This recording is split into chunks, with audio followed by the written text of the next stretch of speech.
السلام علیکم ورحمۃ اللہ وبرکاتہ۔ حج کا سفر قدم بقدم اب آپ کا مبارک سفر شروع ہو رہا ہے۔ سفر کی دعائیں پڑھ کر مسنون طریقے پر سفر کے آداب کے ساتھ سفر کریں اور خوب تلبیہ پڑھتے رہیں۔ یاد رکھیں کہ تلبیہ جب بھی پڑھیں 3 مرتبہ پڑھیں۔ ہوائی جہاز میں بعض مرتبہ پانی استعمال کرنے کی اجازت نہیں ہوتی، اس لیے ایئرپورٹ پر ہی استنجا وغیرہ سے اچھی طرح فارغ ہو جائے، یا کچھ نئے لوگوں کو استنجا کرنے میں ہوائی جہاز میں دقت ہوتی ہے۔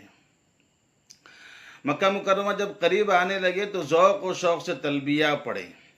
خدا تعالیٰ کے قرب اور اس عظیم الشان شہر کی عزت و عظمت کا دل میں استحضار کرتے ہوئے اس شہر میں داخل ہو۔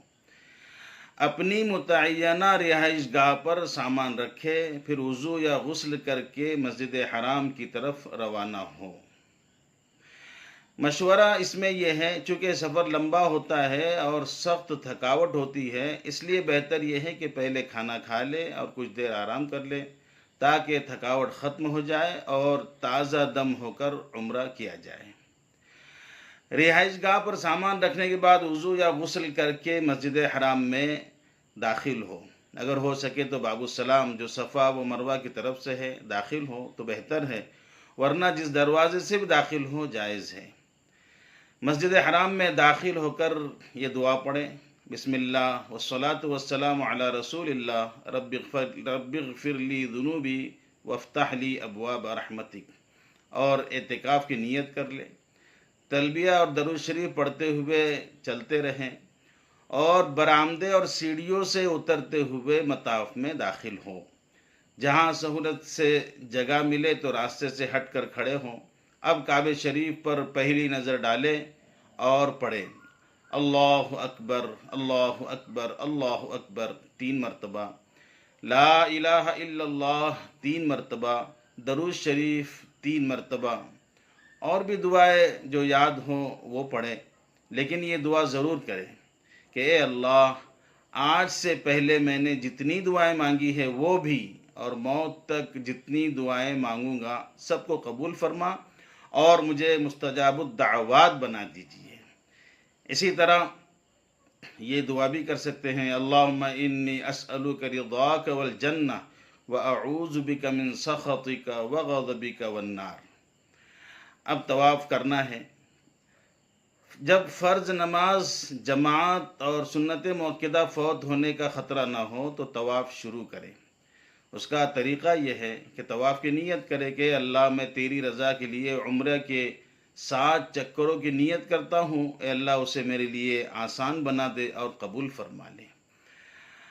استباع، مرد حضرات استباع کر لے، یعنی دایاں کندھا کھلا کر لے اور بیت اللہ کی طرف رخ کر کے اس طرح کھڑے ہوں کہ آپ حجر اسود اور ہری ٹیوب لائٹ کی سیدھ میں آ جائیں، یعنی حجر اسود بالکل سامنے ہو اور ہری ٹیوب لائٹ آپ کے پیچھے کی جانب ہو۔ اب یہاں ہمیں 3 کام کرنا ہے۔ پہلے دونوں ہاتھ کانوں تک اٹھا کر یہ دعا پڑھیں: بسم اللہ اللہ اکبر وللہ الحمد والصلاة والسلام علی رسول اللہ، اللہم ایمانا بک وتصدیقا بکتابک ووفاء بعہدک واتباعا لسنت نبیک محمد صلی اللہ علیہ وسلم۔ پھر ہاتھ گرا دیں اور استلام کریں، جس کا طریقہ یہ ہے کہ دونوں ہاتھوں کو ہتھیلیوں سے حجر اسود کی طرف اشارہ کر کے گویا حجر اسود پر ہاتھ رکھ دیا ہے، بسم اللہ اللہ اکبر کہہ کر چوم لیں۔ یاد رہے کہ چومنے کی آواز نہ آنے پائے۔ اس کے بعد اپنی جگہ کھڑے کھڑے دائیں جانب گھوم جائیں کہ بایاں کندھا حجر اسود کی طرف ہو جائے اور طواف شروع کر دیں۔ طواف کرتے ہوئے نگاہ سامنے رکھے، جان بوجھ کر دوران طواف بیت اللہ کو دیکھنا منع ہے۔ طواف کا بیان چل رہا ہے۔ ہر چکر کے اختتام پر حجر اسود کا استلام کر کے ہاتھوں کو چوم لے۔ استلام کی حالت میں آگے نہ چلے بلکہ اپنے جگہ پر رک جائے اور وہاں سے استلام کرے۔ استلام کے بعد بایاں کندھا بیت اللہ کی طرف کر کے سیدھے ہو کر چلے اور ترتیب وار 7 چکر مکمل کرے۔ پہلے 3 چکروں میں رمل کرے۔ رمل یعنی پہلوانوں کی طرح اکڑ اکڑ کر تیز تیز قدموں کے ساتھ چلیں، البتہ دوڑنے اور کودنے سے احتراز کریں۔ طواف کے دوران سبحان اللہ والحمد للہ ولا الہ الا اللہ واللہ اکبر ولا حول ولا قوت الا باللہ یہ بھی پڑھتے رہیں۔ ہر چکر میں جب رکن یمانی پر پہنچے تو اسے استلام کرے، یعنی اسے دونوں ہاتھ یا صرف دایاں ہاتھ لگائے، بوسہ نہ دے۔ رکن یمانی پر یہ دعا پڑھے، اللہم انی اسألک العفو والعافیۃ فی الدنیا والآخرہ۔ رکن یمانی اور حجر اسود کے درمیان جب پہنچے تو یہ دعا پڑھے، ربنا آتنا فی الدنیا حسنہ وفی الآخرۃ حسنہ وقنا عذاب النار۔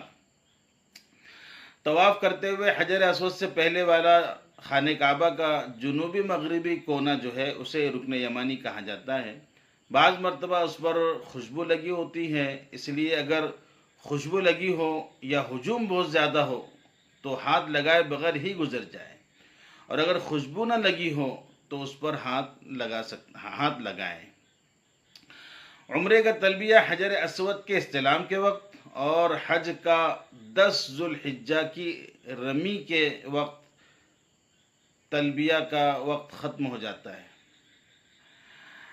استباء یعنی مردوں کا بایاں کندھا کھلا کرنا، یہ صرف طواف کے 7 چکروں میں ہے۔ جب طواف مکمل ہو جائے تو کندھا ڈھانپ لے۔ یاد رہے کہ کندھا کھلا رکھنا طواف کے علاوہ کسی اور جگہ پر سنت نہیں ہے۔ حجر اسود کے بوسے کے لیے دوسروں کو تکلیف پہنچانے سے بچیں۔ طواف مکمل ہونے کے بعد اب ملتزم پر آئیں اور اس دیوار سے چمٹ کر خوب روئے، دعا کرے۔ البتہ ہجوم زیادہ ہونے کی صورت میں کچھ دور کھڑے ہو کر دعائیں مانگے۔ اس کے بعد مقام ابراہیم کے پاس پیچھے جا کر 2 رکعت واجب الطواف اس طرح ادا کرے کہ مقام ابراہیم آپ کے اور بیت اللہ کے درمیان میں آ جائے۔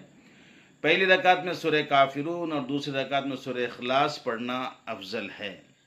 نماز کے بعد خوب دعائیں کریں۔ یہ بات یاد رکھیے کہ مقام ابراہیم پر اگر رش زیادہ ہو تو حرم شریف میں کہیں بھی جہاں جگہ ملے وہاں 2 رکعت واجب الطواف ادا کرے۔ اس کے بعد خوب زمزم پیے اور کچھ اپنے اوپر بھی ڈال لے۔ زمزم پی کر یہ دعا پڑھے، اللہم انی اسألک رزقا واسعا وعلما نافعا وشفاء من کل داء۔ اب سعی کرنے کے لیے بیت اللہ کا استلام کریں اور باب الصفا پر آئے۔ اب یہاں سے سعی کا طریقہ انشاءاللہ شروع ہوگا، اس کو آئندہ ویڈیو میں انشاءاللہ بتائیں گے۔ السلام علیکم ورحمۃ اللہ وبرکاتہ۔